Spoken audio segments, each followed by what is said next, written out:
Phosphorus acid के बाद अब हम शुरू करने जा रहे हैं फास्फोरिक सीरीज के एसिड्स। तो फास्फोरिक सीरीज में सबसे पहला जो आता है उसको हम आर्थोफास्फोरिक एसिड बोलते हैं। मोस्ट कॉमन एसिड है, फास्फोरस का मोस्ट कॉमन ऑक्सो एसिड है, जिसको आप क्या बोलते हो, आर्थोफास्फोरिक acid. Formula is H3PO4।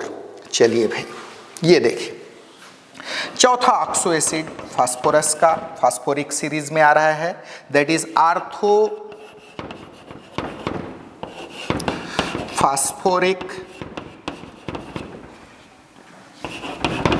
Acid. Formula is H3PO4। देखते हैं H3PO4 का स्ट्रक्चर कैसा होगा। तो आपको मालूम है यहां पर at least 1 oxygen through double bond जुड़ेगा। क्लियर? H3PO4 का एक ऑक्सीजन यूज हो गया, अभी 3 ऑक्सीजन बचे हैं, 3 हाइड्रोजन भी है, यानी बचे हुए तीनों हाइड्रोजन थ्रू ऑक्सीजन जुड़ेंगे। कैसा होगा भाई, ये देखिए, एक ऑक्सीजन OH बॉन्ड, दूसरा ऑक्सीजन सपोज यहां जुड़ गया OH, और तीसरा ऑक्सीजन यहां जुड़ गया OH। क्लियर है? ये मिल गया आपको आर्थोफास्फोरिक एसिड H3PO4 का स्ट्रक्चर। यहां पर आप फास्फोरस का ऑक्सीडेशन नंबर देखेंगे तो हाईएस्ट ऑक्सीडेशन नंबर के स्टेट में है यहां फास्फोरस, दैट इज +5। निकाल सकते हैं आप, निकालने मैंने अभी सिखाया था आपको। यहां पर आपको फास्फोरस का ऑक्सीडेशन नंबर कितना मिलेगा, तो +5 मिलेगा। This is orthophosphoric acid. साफ साफ नजर आ रहा है कि यह एक ट्राई बेसिक एसिड है। इसकी बेसिसिटी कितनी है, तो 3 है। कैसे भाई, क्योंकि इसके तीनों हाइड्रोजन थ्रू ऑक्सीजन जुड़े हुए हैं फास्फोरस के साथ, और तीनों ही आयोनाइजेबल नेचर के हैं। किस नेचर के हैं, तो आयोनाइजेबल नेचर के हैं। तीनों एसिडिक नेचर के हैं। किस नेचर के हैं, एसिडिक नेचर के हैं। चलिए भाई एनालाइज करते हैं थोड़ा सा इसको। कितने स्टेप में आयोनाइज होगा, तो 3 रिप्लेसेबल हाइड्रोजन है यहां, ट्राई बेसिक एसिड है, नेचुरली 3 स्टेप में आयोनाइज होगा। 3 स्टेप में आयोनाइज होगा मतलब इसके 3 एसिडिटी कांस्टेंट होंगे, Ka1, Ka2, Ka3।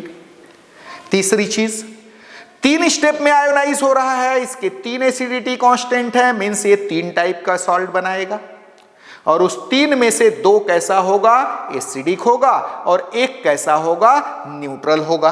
तो आप देखेंगे कि H3PO4, जिसको आप आर्थोफास्फोरिक एसिड बोलते हैं, यह एक ट्राई बेसिक एसिड है। इसके तीनों हाइड्रोजन रिप्लेसेबल हैं। दूसरी चीज आपको देखने को मिलेगा कि ये 3 स्टेप में आयोनाइज होगा, इसके 3 एसिडिटी कांस्टेंट होंगे, ये 3 टाइप का सॉल्ट बनाएगा, जिसमें से 2 एसिडिक होंगे और 1 कैसा होगा, न्यूट्रल होगा। कौन सा सॉल्ट बनेगा, तो आप देख सकते हैं चाहे तो H3PO4 कौन कौन सा सॉल्ट बनाएगा। एक बनाएगा NaH2PO4। याद रहे यहां 2 हाइड्रोजन, दोनों रिप्लेसेबल हैं, एसिडिक नेचर का सॉल्ट है। दूसरा बनाएगा Na2, एक हाइड्रोजन और हटा दिए, उसकी जगह सोडियम जोड़ दिए, Na2HPO4। कैसा सॉल्ट होगा, ये भी एसिडिक सॉल्ट है। कैसे पता चला भाई, क्योंकि ये हाइड्रोजन भी कैसा है, रिप्लेसेबल है। और इसका तीसरा सॉल्ट मैं यहां लिख रहा हूं, दैट इज Na3PO3 बनेगा। ये एक न्यूट्रल सॉल्ट होगा। यह न्यूट्रल सॉल्ट क्यों है, तो इसमें कोई भी रिप्लेसेबल हाइड्रोजन नहीं है। तो ये आपने देखा आर्थोफास्फोरिक एसिड। एक खास बात, आर्थोफास्फोरिक एसिड में आपको नजर आ रहा है कि फास्फोरस हाईएस्ट ऑक्सीडेशन स्टेट में है +5। +5 से और ज्यादा ये ऑक्सीडाइज नहीं हो सकता, मतलब ये रिड्यूसिंग नेचर का ऑक्सो एसिड नहीं है। इसके पहले जो आपने देखा था, that is orthophosphorous acid, pyrophosphorous acid, hypophosphorous acid, उन सब में आपको दिखा था कि हाइड्रोजन डायरेक्ट फास्फोरस से जुड़ा हुआ होता था। दूसरी चीज आपको देखने को मिली थी कि फास्फोरस अपने लोअर ऑक्सीडेशन स्टेट में था, जिसके कारण वो सभी रिड्यूसिंग बिहेवियर शो करते थे, अपचायक प्रकृति शो करते थे, जबकि ये H3PO4 जो कि फास्फोरिक सीरीज का पहला मेंबर आपके सामने है, यह रिड्यूसिंग बिहेवियर शो नहीं करेगा। क्यों नहीं करेगा? क्योंकि यहां पर फास्फोरस हाईएस्ट ऑक्सीडेशन स्टेट में है।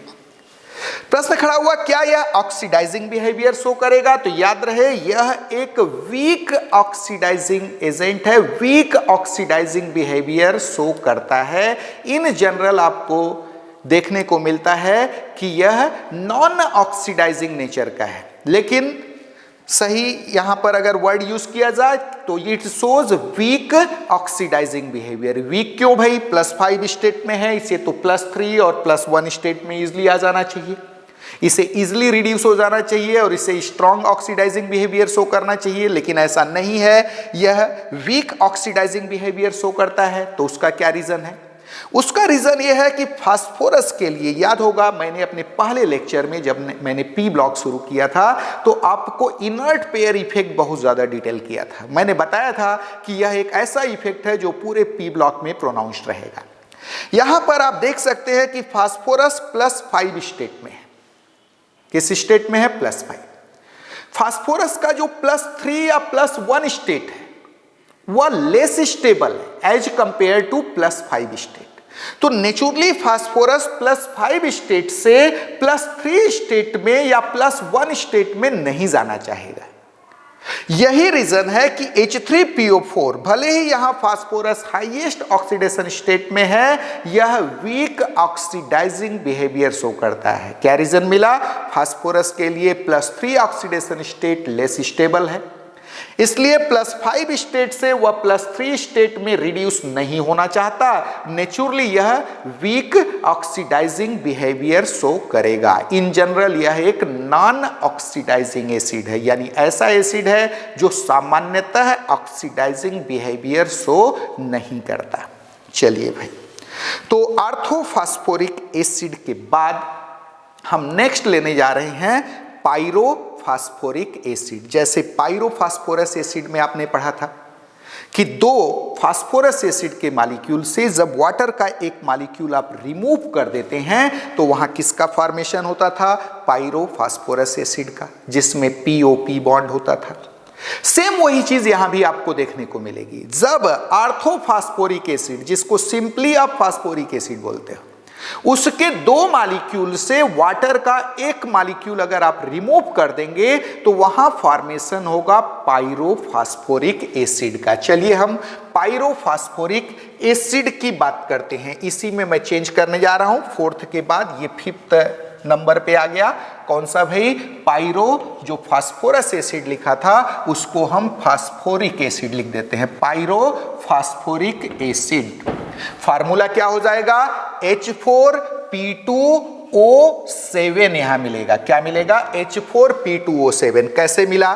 तो यहां पर हम फास्फोरिक एसिड के 2 मॉलिक्यूल बना देते हैं। ये पहला मॉलिक्यूल फास्फोरिक एसिड का P double bond O, OH OH OH, और ये दूसरा मॉलिक्यूल सपोज फास्फोरिक एसिड का, यहां भी हमने OH कर दिया, P डबल बॉन्ड O, इससे एक OH जुड़ गया, दूसरा OH जुड़ गया, तीसरा OH जुड़ गया। चलिए, एक वाटर हमने यहां से रिमूव कर दिया, एक का OH ग्रुप, दूसरे का हाइड्रोजन रिमूव हो गया। बना क्या? आफ्टर रिमूवल आप -H2O हमने किया। रिमूवल के बाद क्या बचा यहां पर? तो यहां पर OH लाइक दिस, यहां भी क्या मिलेगा आपको? OH लाइक दिस, ये बन जाएगा। और यहां पर फास्फोरस का ऑक्सीडेशन स्टेट निकालेंगे तो जो फास्फोरिक एसिड में था दैट इज +5, वही यहां भी ऑक्सीडेशन स्टेट मिलेगा। ये मिल गया आपको पायरोफॉस्फोरिक एसिड, जिसको आप डाईफॉस्फोरिक एसिड भी बोलते हैं। क्या बोलते हैं? डाईफॉस्फोरिक एसिड या pyrophosphoric acid. What is formula? H4P2O7, H4 1 2 3 and 4, H4P2O7 1 2 3 4 5 6 7, pyrophosphoric acid. चलिए भाई, कैसा एसिड है देखिए, it is a tetrabasic acid. कैसा है? यहां चारों हाइड्रोजन रिप्लेसेबल नेचर के हैं। किस नेचर के हैं? रिप्लेसेबल नेचर के हैं। यह एक टेट्राबेसिक एसिड है। याद होगा पाइरोफॉस्फोरस एसिड जो था वो डाइबेसिक था। यह कैसा है? टेट्राबेसिक एसिड है। दूसरी चीज, अगर टेट्राबेसिक एसिड है तो नेचुरली ये 4 स्टेप में आयोनाइज होगा। इसके 4 एसिडिटी कांस्टेंट्स होंगे। और क्या बताया गया?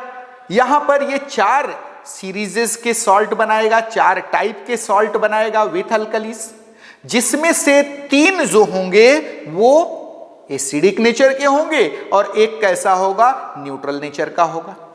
साथ में यहां भी फास्फोरस आप देख रहे हैं +5 स्टेट में है। जस्ट लाइक आर्थोफॉस्फोरिक एसिड के समान ही ये भी वीक ऑक्सीडाइजिंग बिहेवियर शो करता है। तो ये आपने देखा पाइरोफॉस्फोरिक एसिड। इसमें भी जस्ट लाइक पाइरोफॉस्फोरस एसिड, इसमें भी PO-P बॉन्ड पाया जाता है। कौन सा बॉन्ड पाया जाता है? PO-P बॉन्ड पाया जाता है। तो आपने यहां पर पाइरोफॉस्फोरिक एसिड भी देख लिया। पाइरोफॉस्फोरिक एसिड के बाद फास्फोरिक सीरीज में ही एक नाम आता है जिसको आप बोलते हैं हाइपोफॉस्फोरिक एसिड। क्या बोलते हैं? Hypophosphoric acid. देखिए बनेगा कैसे? इस ऑक्सीजन को भी हम हटा दें और दोनों फास्फोरस को डायरेक्ट जोड़ दें। क्या करें? इस ऑक्सीजन को हटा दें, दोनों फास्फोरस को डायरेक्ट जोड़ दें, तो जो बनेगा उसे हम बोलते हैं हाइपोफॉस्फोरिक एसिड। फार्मूला होगा उसका H4P2O6। क्या नाम होगा? हाइपो, इसी में लिख रहा हूं 6 नंबर का oxo acid, that is hypo HY hypophosphoric acid. Formula क्या मिलेगा? तो H4P2O6 हो जाएगा। क्या हो जाएगा यहां पर? H4P2O6, that is hypophosphoric acid.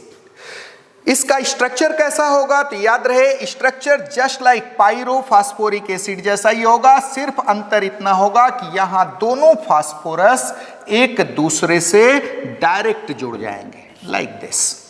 P double bond O, OH, OH, P double bond O, OH, OH।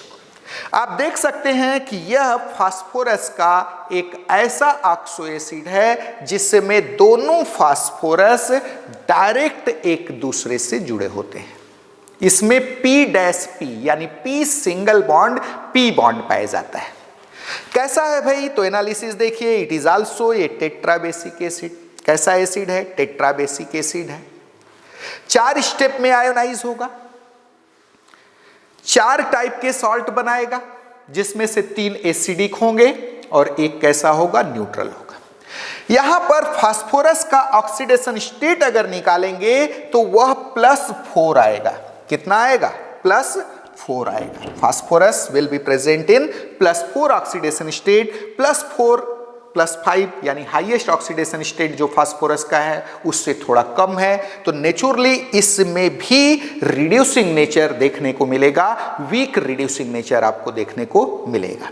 चलिए भाई, तो आपने क्या देखा? Hypophosphoric acid H4P2O6। Structural feature में आपने देखा कि इसमें दोनों फास्फोरस एक दूसरे से डायरेक्टली अटैच्ड होते हैं, जुड़े होते हैं। कॉम्पिटिटिव एग्जाम में बहुत पूछा जाता है कि किस ऑक्सो एसिड में, फास्फोरस के किस ऑक्सो एसिड में P सिंगल बॉन्ड P यानी PP बॉन्ड किस में पाया जाता है? तो answer is hypophosphoric acid.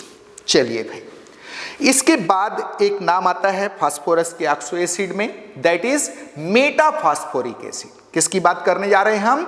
Metaphosphoric acid के।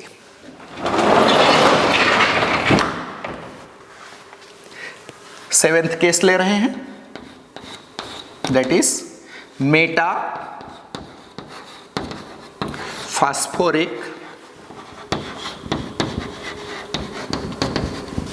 Acid. Formula is HPO3. Always remember this is only oxo acid of phosphorus which exist in polymeric form। यह फास्फोरस का एकमात्र ऑक्सो एसिड है जो पॉलीमेरिक फॉर्म में पाया जाता है। इसका मोनोमेरिक फॉर्म कैसा होता है, तो हम यहां बना रहे हैं इसका मोनोमेरिक फॉर्म। फास्फोरस से आप देखेंगे एक ऑक्सीजन जुड़ा होगा थ्रू डबल बॉन्ड, एक हाइड्रोजन यहां पर थ्रू ऑक्सीजन जुड़ेगा OH के फॉर्म में। अभी एक बचा है, उसको भी आप डबल बॉन्ड से या कोऑर्डिनेट बॉन्ड से जोड़ सकते हैं। तो ये मोनोमर का फॉर्म है किसका, मेटाफॉस्फोरिक एसिड का। यहां पर फास्फोरस आप देख सकते हैं हाईएस्ट ऑक्सीडेशन स्टेट में यहां भी है, दैट इज +5। किस स्टेट में है, +5 स्टेट में निकाल सकते हैं। यहां पर फास्फोरस का ऑक्सीडेशन स्टेट कितना मिलेगा, +5।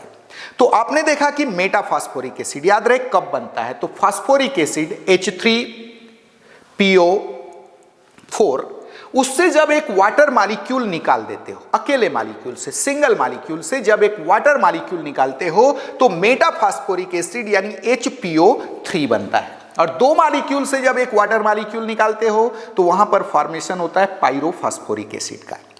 तो आपने देखा कि जब फास्फोरिक एसिड, सिंपली आप ऑर्थोफॉस्फोरिक एसिड बोलते हो H3PO4, उसके एक मॉलिक्यूल से ही एक वाटर मॉलिक्यूल रिमूव कर देते हो तो फॉर्मेशन होता है मेटाफॉस्फोरिक एसिड का, HPO3 का, जिसके मोनोमर को आपको यहां शो किया गया है। यहां फास्फोरस +5 ऑक्सीडेशन स्टेट में होता है। और ये फास्फोरस का एकमात्र ऐसा ऑक्सो एसिड है जो पॉलीमेरिक फॉर्म में पाया जाता है। और वह पॉलीमेरिक फॉर्म या तो ओपन चेन फॉर्म हो सकता है या साइक्लिक फॉर्म हो सकता है। चलिए हम आपको ओपन चेन फॉर्म दिखाते हैं मेटाफॉस्फोरिक एसिड का। ध्यान दीजिए कैसा होगा ओपन चेन फॉर्म, यहां बना रहा हूं मैं P+O, क्लियर। इसके बाद यहां पर एक सिंगल बॉन्ड O और O का आगे ये चेन बढ़ेगी, यहां हम छोड़ रहे हैं। एक यहां पर ऑक्सीजन से हाइड्रोजन जुड़ा होगा और एक ऑक्सीजन से अगेन दूसरा जो मोनोमर है वो आकर जुड़ेगा, P+O, क्लियर। अगेन यहां पर O, then P+O, again O, ये आगे बढ़ जाएगा चेन। सभी फास्फोरस से एक OH ग्रुप जुड़ा रहेगा। क्या जुड़ा रहेगा, OH ग्रुप जुड़ा रहेगा। दिस वन आप देख सकते हैं कि ये जो है एक H3PO3 का ओपन चेन फॉर्म आपको देखने को मिल रहा है, पॉलीमेरिक फॉर्म, क्लियर है। तो ये ओपन चेन फॉर्म किसका, जल्दी बोलिए, मेटाफॉस्फोरिक एसिड का। इसको आप सिंपली क्या लिख सकते हैं, HPO3N लिख सकते हैं। N का वैल्यू 3, 4, 5, 6 सो ऑन कुछ भी हो सकता है। तो ये ओपन चेन फॉर्म हुआ। ऐसे ये साइक्लिक फॉर्म भी बनाता है। साइक्लिक फॉर्म में एटलीस्ट 3 और 4, 3 या 4 HPO3 यूनिट एक दूसरे से जुड़ करके साइकिल का फॉर्मेशन करेंगे। यहां पर देखिए, यहां पर जिस समय HPO3 में 2 ऑक्सीजन थ्रू डबल बॉन्ड जुड़े थे, जब यूनिट्स आपस में जुड़ना शुरू हुए तो वो डबल बॉन्ड सिंगल बॉन्ड में कन्वर्ट हो गया है और ऑक्सीजन ब्रिज के द्वारा एक जुड़ते चले गए। यहां पर भी आपको POP बॉन्ड देखने को मिल रहा है। क्या मिल रहा है, POP बॉन्ड। तो POP बॉन्ड किसमें देखने को मिला, पहला मिला था हाइपोफॉस्फोरस एसिड, दूसरा आपको मिला, सॉरी हाइपोफॉस्फोरस नहीं, पायरोफॉस्फोरस एसिड, दूसरा आपको मिला पायरोफॉस्फोरिक एसिड, तीसरा आपके सामने है दैट इज मेटाफॉस्फोरिक एसिड का पॉलीमेरिक फॉर्म। कौन सा फॉर्म, पॉलीमेरिक फॉर्म, जिसमें ओपन चेन फॉर्म में POP बॉन्ड आपको नजर आ रहा है यहां पर।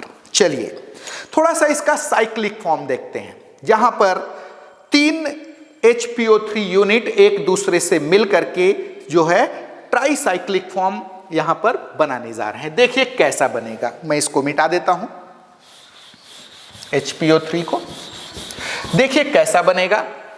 मान लीजिए यहां पर एक फास्फोरस है P, क्लियर है? इससे एक ऑक्सीजन जुड़ा हुआ है थ्रू डबल बॉन्ड, यहां पर एक ऑक्सीजन जुड़ा है और उस ऑक्सीजन से जुड़ा है हाइड्रोजन। क्लियर है? ये HPO2 एक ऑक्सीजन बचा हुआ है जो डबल बॉन्ड से ही जुड़ा था, लेकिन हम उसको सिंगल बॉन्ड में कन्वर्ट कर रहे हैं, यहां पर आकर के जुड़ गया एक ऑक्सीजन। क्लियर? अब इसके बाद एक यूनिट हो गया HPO3, एक यूनिट हो गया। दूसरा यूनिट हम यहां बनाने जा रहे हैं। सपोज ये P है, P से एक डबल बॉन्ड से कौन जुड़ा? ऑक्सीजन जुड़ा, जस्ट लाइक दिस। उसके बाद एक ऑक्सीजन के थ्रू हाइड्रोजन जुड़ा और यहां पर एक ऑक्सीजन को हम ऐसा बना देते हैं, लाइक दिस, HPO3। ध्यान दीजिए, यहां ये जो डबल बॉन्ड होता था ओरिजिनल मेटाफॉस्फोरिक एसिड के मोनोमर में, वो सिंगल बॉन्ड में कन्वर्ट हो गया है और दूसरे यूनिट के साथ यहां पर एक सिंगल बॉन्ड बन गया, लाइक दिस। दो यूनिट आपस में जुड़ गए। चलिए तीसरे को मान लीजिए मैंने यहां पर एक फास्फोरस रख दिया, लाइक दिस। क्लियर? इस फास्फोरस से भी एक ऑक्सीजन थ्रू डबल बॉन्ड जुड़ा, एक हाइड्रोजन थ्रू ऑक्सीजन जुड़ा। अब ध्यान दीजिए, यहां पर डबल बॉन्ड हुआ करता था, सपोज वो डबल बॉन्ड हट गया और इस फास्फोरस से डायरेक्ट जुड़ गया, लाइक दिस। याद होगा अभी ये पूरी यूनिट नहीं हुई थी, P डबल बॉन्ड OH था, एक ऑक्सीजन अभी इसका बचा हुआ है। सपोज वो ऑक्सीजन यहां है, दिस वन। क्लियर? यहां डबल बॉन्ड होता है, वो डबल बॉन्ड हट गया है और ये फास्फोरस से ऐसा डायरेक्ट जुड़ गया। आप देख सकते हैं ये HPO3 थ्राइस बन गया, दैट इज ट्राइमेरिक स्ट्रक्चर बन गया मेटाफॉस्फोरिक एसिड का, जिसको आप क्या लिख सकते हो? That is HPO3 thrice. Clear है? This is trimeric structure of metaphosphoric acid, that is tri metaphosphoric acid बोल सकते हो। यह साइक्लिक फॉर्म है। कौन सा फॉर्म बना है? Cyclic form. इसमें भी POP बॉन्ड आपको देखने को मिल रहा है। कितने POP बॉन्ड हैं? तो यहां पर 3 POP बॉन्ड आपको देखने को मिल रहा है। चलिए इस ट्राइमेरिक फॉर्म की अगर बात करें तो यह किस टाइप का एसिड है? तो आप देख सकते हैं कि इसमें 3 रिप्लेसेबल हाइड्रोजन आपको नजर आ रहे हैं। फास्फोरस का ऑक्सीडेशन स्टेट निकालेंगे तो यहां भी आपको +5 ही मिलेगा। क्लियर है? 3 यहां पर हाइड्रोजन रिप्लेसेबल है। नेचुरली ये जो ट्राइमेरिक फॉर्म है वह एक ट्राई बेसिक एसिड है, 3 स्टेप में आयोनाइज होगा। इसके 3 एसिडिटी कांस्टेंट्स होंगे। ये 3 टाइप का सॉल्ट बनाएगा, जिसमें से 2 सॉल्ट कैसे होंगे? एसिडिक होंगे और एक कैसा होगा? न्यूट्रल होगा। तो इस तरीके से आपने फास्फोरस के डिफरेंट ऑक्सो एसिड्स को देखा।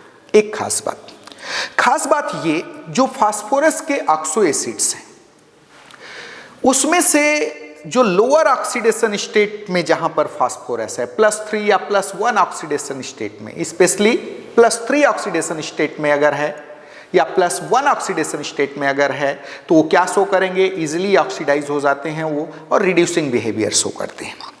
एक खास बात और, अगर ऑक्सीडेशन स्टेट +3 है, जैसा कि आपने हाइपोफास्फोरस एसिड में देखा था, हाइपोफास्फोरस एसिड में आप देखेंगे डिसप्रपोर्शनेट होने की स्ट्रॉन्ग टेंडेंसी होती है। डिसप्रपोर्शनेशन क्या होता है? तो आप देखेंगे ऐसे रिएक्शंस जिसमें एक ही एलिमेंट का ऑक्सीडेशन भी हो रहा हो, रिडक्शन भी हो रहा हो। फास्फोरस +3 स्टेट में है तो नेचुरली वह +3 से +5 में भी जा सकता है और +1 में भी जा सकता है। उसका ऑक्सीडेशन स्टेट बढ़ भी सकता है, यानी वो ऑक्सीडाइज हो सकता है।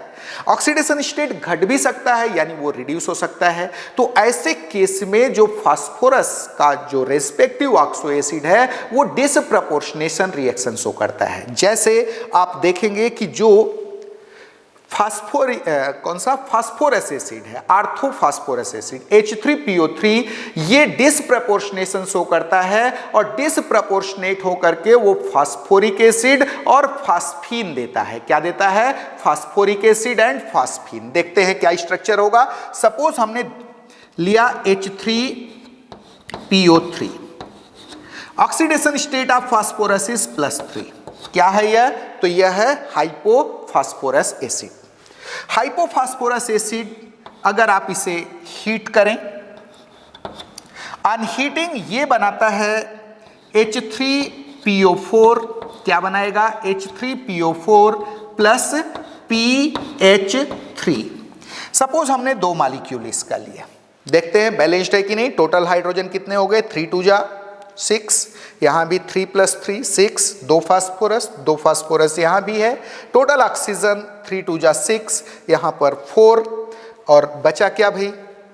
डिस्प्रपोर्शनेट तो हो गया।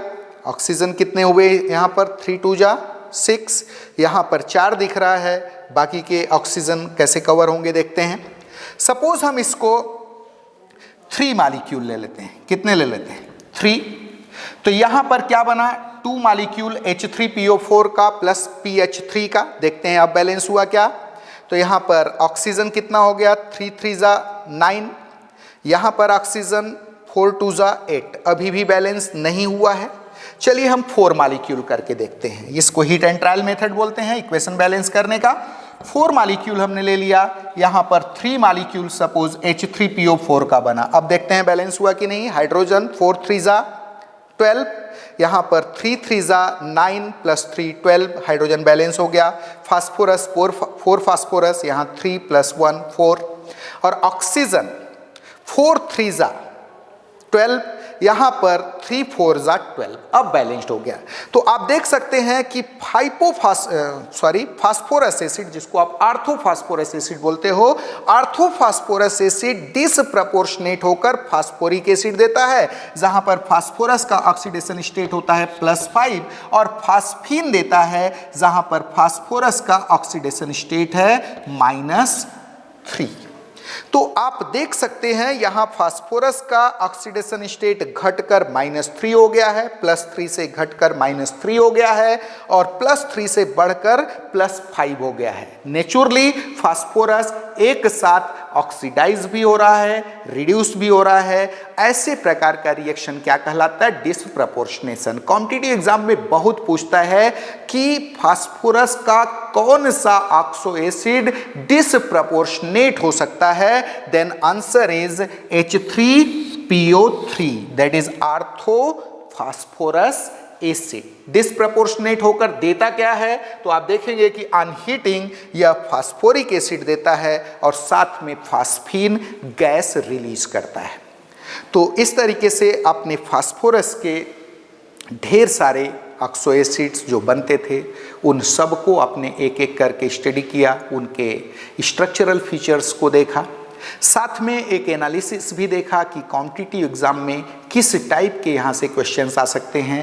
स्पेशली जो हायर कॉम्पिटिटिव एग्जाम्स हैं लाइक IIT, एम्स, नीट, ये जो एग्जिस्ट कर रहे हैं आजकल, इनमें किस टाइप के क्वेश्चंस पूछे जा सकते हैं। हमने पूरा कोशिश किया उसे एनालाइज करने का, क्वेश्चन को बनाएंगे कैसे, उसका बेसिस क्या होगा। तो आज बस इतना ही। नेक्स्ट पीरियड में हम फिर से नया टॉपिक लेकर के आपके सामने आएंगे। तो आज इतना ही। Thank you.